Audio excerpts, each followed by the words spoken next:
You know all that Star Wars shit is silly, right? Lucas promised a new trilogy for decades. Then, when he delivered, fans turned on him and started giving any knucklehead with nerd cred a shot and churned out these irredeemable cash grabs. Half pretend to be satisfied, half shit on it. And in the end, no one's happy. Do you know why, Morty? Because when you start with a turd, you end with a turd.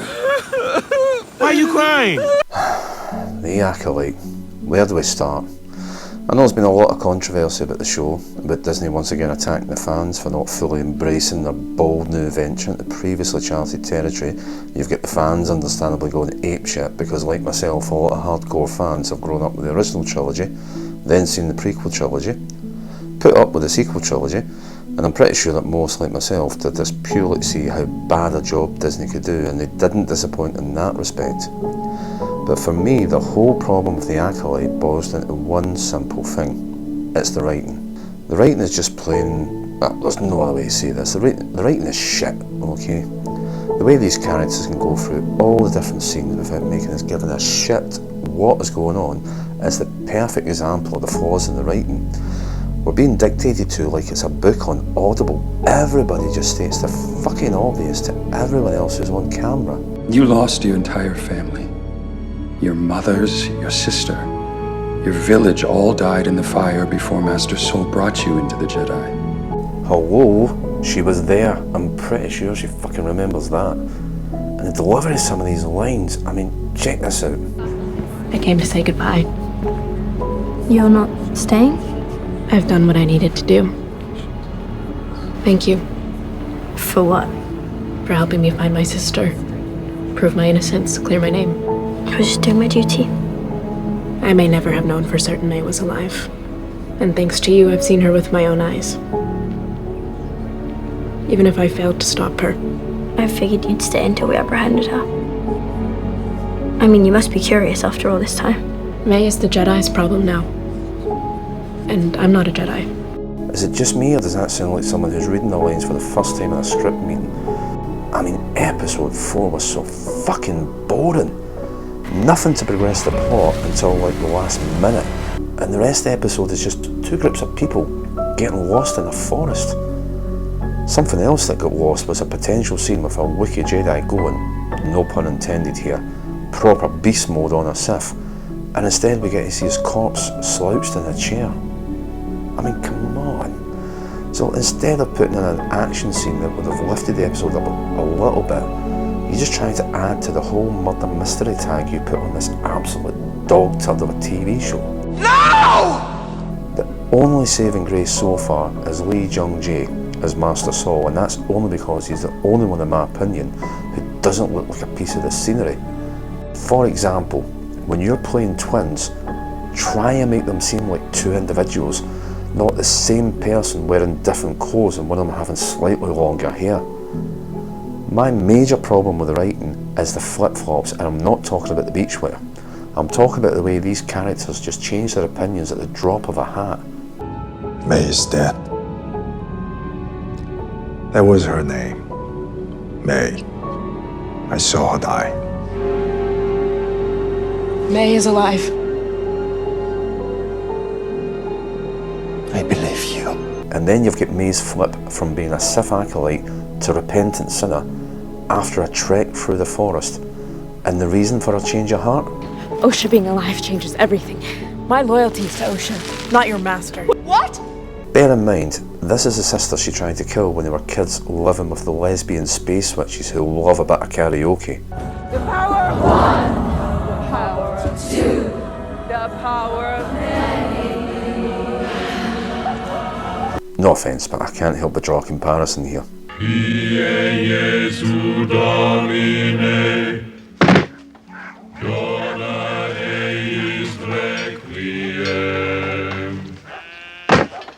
mean, May says she's going to turn herself into the Jedi, and when a Jedi tries to arrest her, she fights back. What the fuck? Another issue I have with the show is the canon breaking. Old Pineapple Head here was originally 60 years old during the events of The Phantom Menace, yet the geniuses behind this complete waste of money decided they needed a familiar face for fans of the prequels and just drop him in here for a brief cameo which completely contradicts his species' established lifespan. It's absurd. Cheers, mate. Couldn't think of a better way to describe this bullshit writing. I guess even aliens can develop dementia, because I can't think of any other reason why you wouldn't remember any of this a century later. The Sith have been extinct for a millennium. Guess not. Looking at the end credits for the episodes shows where the real issue could be.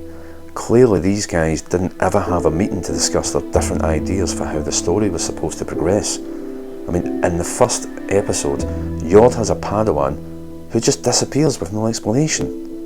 And Yod's the prime example of the whole woke saturation. He's clearly been written as an example of how Leslie Headland views men. Dumb as fuck and easily convinced by a strong female. We have to go back. Please, don't. He's gonna kill them. He's gonna kill them all.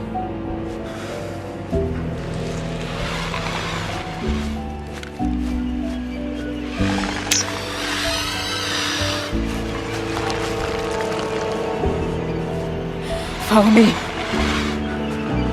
Run! Give me a fucking break. You will kill a Jedi without a weapon. Let's just look at this for a moment. How can you kill somebody without a weapon? If May was to force push a tree onto someone, then technically she's used the tree as a weapon. Poison? Classified as a weapon. Cutlery? Weapon. When you look at what's been done before in Star Wars, I mean, Anakin / Vader. Perfect example of how you develop a character. When we first introduced him in A New Hope, he's a badass in a suit who takes no shit off nobody and will literally kill anybody who gets in his way. Empire Strikes Back, he finds out that Anakin had a son, because at this point, in his mind, he's killed Anakin off. He is Darth Vader. But then when you look at Return of the Jedi, he detects Luke's presence on the ship as Luke and the other rebels are trying to penetrate the shield and land on Endor. He goes to the Death Star, reports to the Emperor, and he says, "My son is with them." Now, if he was still Darth Vader at this point, what he would have said there was, "Young Skywalker is with them," but he doesn't. He says, "My son is with them," which shows that already Anakin's starting to re-emerge and reassert himself.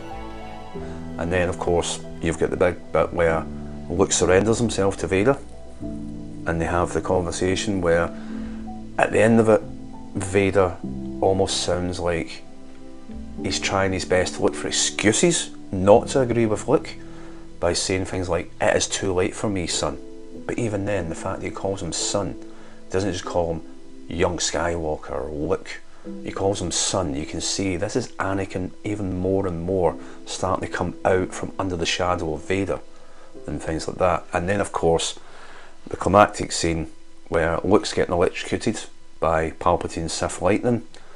Anakin leaps out from under Vader's shadow, casts that all aside, picks up Palpatine and throws him. That's character development, because you're shown what it is. It's not just in what they're saying, it's the way they act. Like, for example, when Luke surrenders to Vader, near the end of that scene when Luke's marched off by the stormtroopers, instead of following along like a dutiful Sith would do, Vader stops, looks away, and you can almost hear the bits in his head turning, because he's seriously questioning everything that he's done at that point. And it's little nuances like that. It's the combination of the writing and the acting, but more importantly the fact that the actor is showing you what's going on. They're not just reciting what's going on. That's the big difference, and that is where the Acolyte is sorely lacking. It all boils down to the writing, and then we just need to sit and wait for the next little piece of woke shit that Disney are going to launch on us.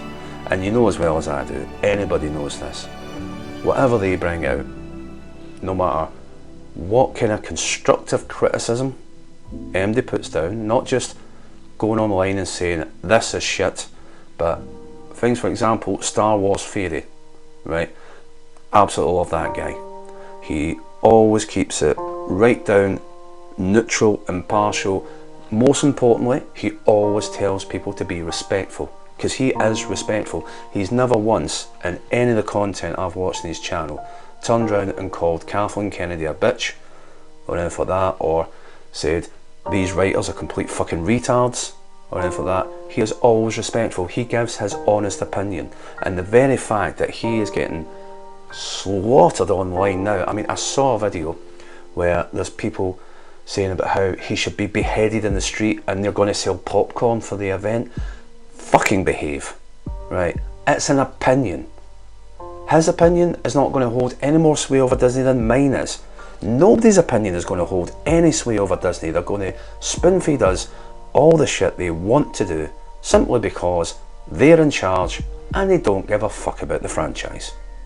All I'll say is, God help us in the future, because if this is the way Star Wars is going, it's a very fucking tragic, inconsequential death to a franchise that's meant a lot to so many people over the years, and it really is quite sad that this is what's resorted to. Thanks. I can't watch anymore.